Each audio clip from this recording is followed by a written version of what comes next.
तो आज मैं आप लोगों के लिए 10,000 वर्ल्ड के लेटेस्ट एपिसोड को लेकर आ गया हूं। तो मुझे उम्मीद है कि आप लोगों को यह एपिसोड पसंद आएगा, तो प्लीज आप लोग वीडियो को लाइक कर दीजिएगा। एपिसोड की शुरुआत में हम लोगों को मिस यान को दिखाया जाता है, जो कि लिंगफैंग को बता रही थी कि यह हम लोगों के पूरी लैंड का लास्ट प्लेस है।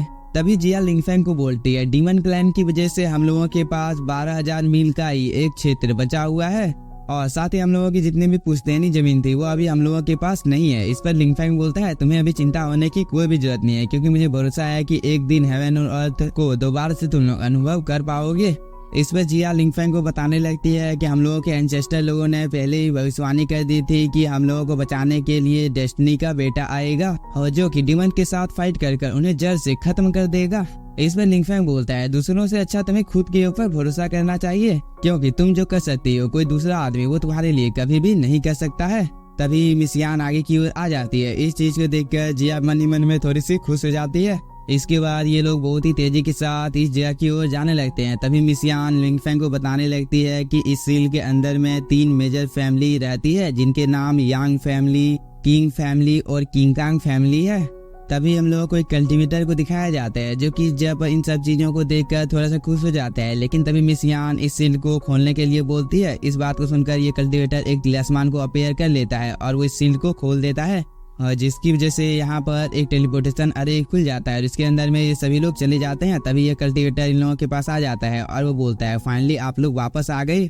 इस पर मिस यांग बोलती है, ब्रदर यांग, अभी एंचेस्टर की तबीयत कैसी है?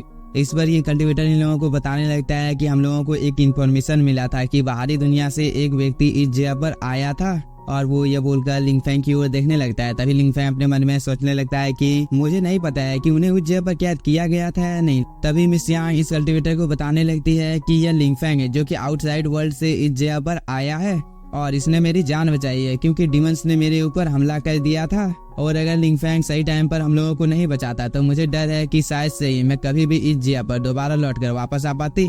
इस बात को सुनकर ये कल्टीवेटर थोड़ा सा शॉक हो जाता है और वो बोलता है, क्या तुम लोगों ने डीमन क्लैन के साथ फाइट किया था, और जिसकी वजह से तुम लोगों की हालत बहुत ही ज्यादा खराब हो गई थी, और साथ ही क्या तुम लोगों को सन गॉड का फ्लावर मिला था?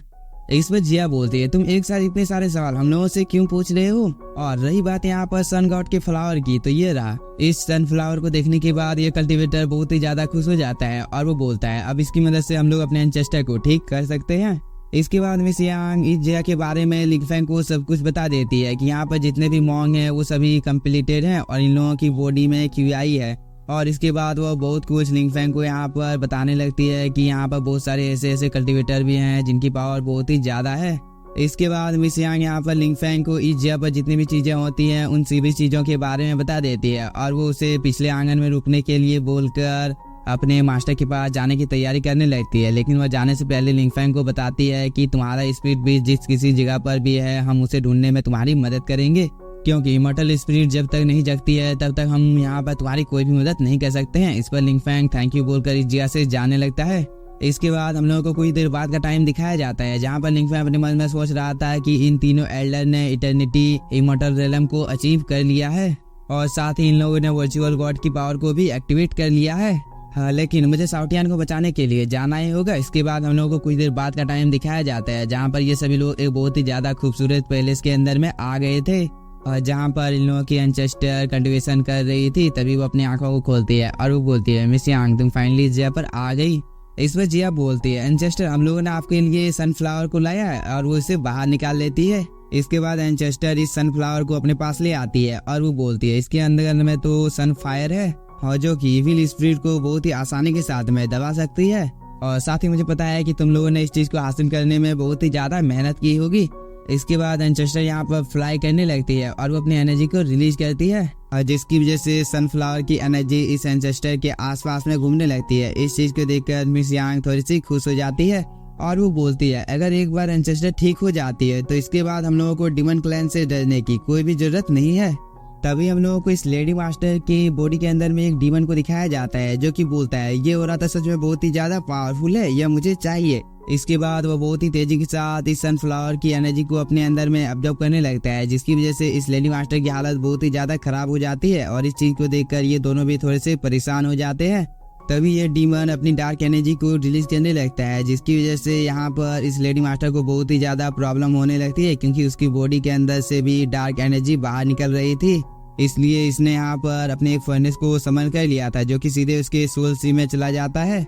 इस चीज को देखने के बाद डीमन को और भी ज्यादा गुस्सा आ जाता है और वो बोलता है मैं तुम्हें जान से मार डालूंगा और इस चीज की वजह से मुझे कुछ भी नहीं होगा। इसके बाद वो इसे बहुत ही ज्यादा टॉर्चर करने लगता है जिसकी वजह से ये लेडी मास्टर बहुत ही ज्यादा इंजर्ड हो जाती है।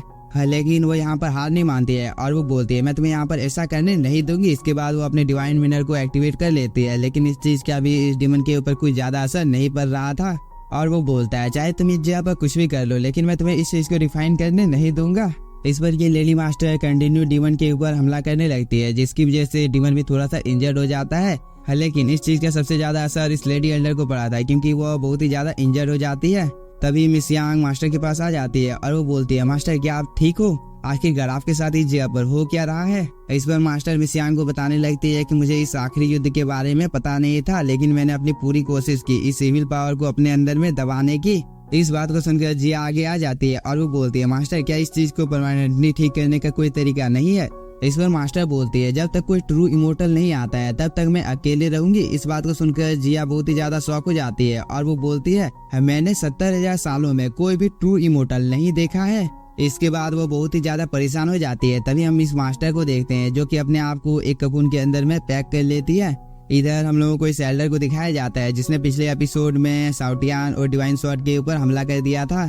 तभी डिवाइन स्वॉर्ड का ड्रैगन बाहर निकल कर आ जाता है और वो बोलता है मैं अपने मास्टर को कभी भी नहीं बदलूंगा।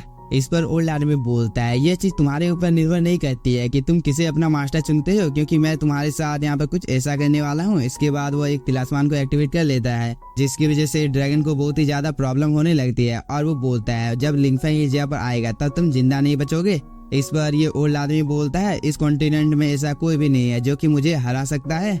इसके बाद वो इस ड्रैगन स्पिरिट को एक दूसरे स्वॉर्ड के बॉडी के अंदर में कैद कर देता है और वो बोलता है जियो जिक्सुआन स्वॉर्ड फॉर्मेशन ये सच में बहुत ही ज्यादा पावरफुल है। इसके बाद वो यहाँ पर अपने किसी सीक्रेट टेक्निक को परफॉर्म करने लगता है लेकिन तभी ये दोनों कल्टिवेटर इस जगह पर आ जाते हैं और ये लड़का अपने दादाजी को बताने लगता है कि यांग फैमिली की मास्टर ने जब सनफ्लावर को रिफाइन करने का कोशिश किया था तब उसके ऊपर डीमन कुछ देर के लिए हावी हो गया था जिसकी वजह से उसकी हालत अब बहुत ही ज्यादा खराब है और वो मरने के स्टेज पे आ गई है। इस बात को सुनकर ये एल्डर बहुत ही ज्यादा खुश हो जाता है और वो बोलता है क्या ये बात सच है? इस पर इसका पोता भी हाँ बोलता है। इस पर ये एल्डर बोलता है अब भगवान भी मेरा साथ दे रहा है क्योंकि वो लोग भी चाहते हैं कि मैं इन लोगों के ऊपर हमला करूं। लेकिन इसी के साथ हम लोगों का ये एपिसोड हो जाता है खत्म। तो अगर आप लोगों को वीडियो पसंद आया होगा तो चैनल को सब्सक्राइब कीजिए और वीडियो को like. Thank you for watching.